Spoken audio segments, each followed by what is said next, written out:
آج ہم سنیں گے کہ شب قدر کے حوالے سے شب قدر کے نوافل کے بارے میں کیا ہے اور کیسے انشاءاللہ ہم اس بارے میں سنتے ہیں۔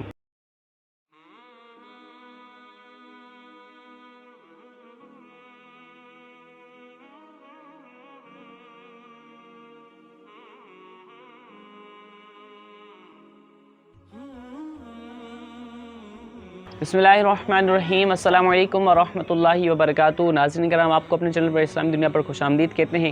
آج ہم سنیں گے کہ شب قدر کے حوالے سے شب قدر کے نوافل کے بارے میں کیا ہے اور کیسے انشاءاللہ ہم اس بارے میں سنتے ہیں۔ حضرت سیدنا اسماعیل حقی علیہ رحمۃ اللہ القوی تفسیر روح البیان میں یہ روایت نقل فرماتے ہیں کہ جو شب قدر میں اخلاص نیت سے نوافل پڑھے گا اس کے اگلے پچھلے گناہ معاف کر دیے جائیں گے۔ شب قدر کے حوالے سے یہ بات بیان کی گئی ہے۔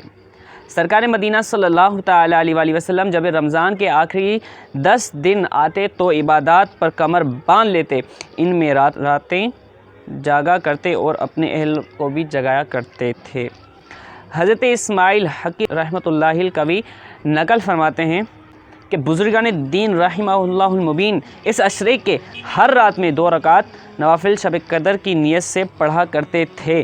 نیز بعض اکابر سے منقول ہے کہ جو ہر رات 10 آیات اس نیت سے پڑھ لے تو اس کی برکت اور ثواب سے محروم نہ رہے گا۔ سبحان اللہ۔ پیارے ناظرین کرام، اس میں ہم طریقہ یہ سماعت فرمائیں گے کہ جیسے ہم عام نمازیں پڑھتے ہیں تو اس میں شب قدر کی نیت کرتے ہیں، ہم شب قدر کے حوالے سے نیتوں کی، باقی ویسے نماز کا طریقہ وہی ہوگا۔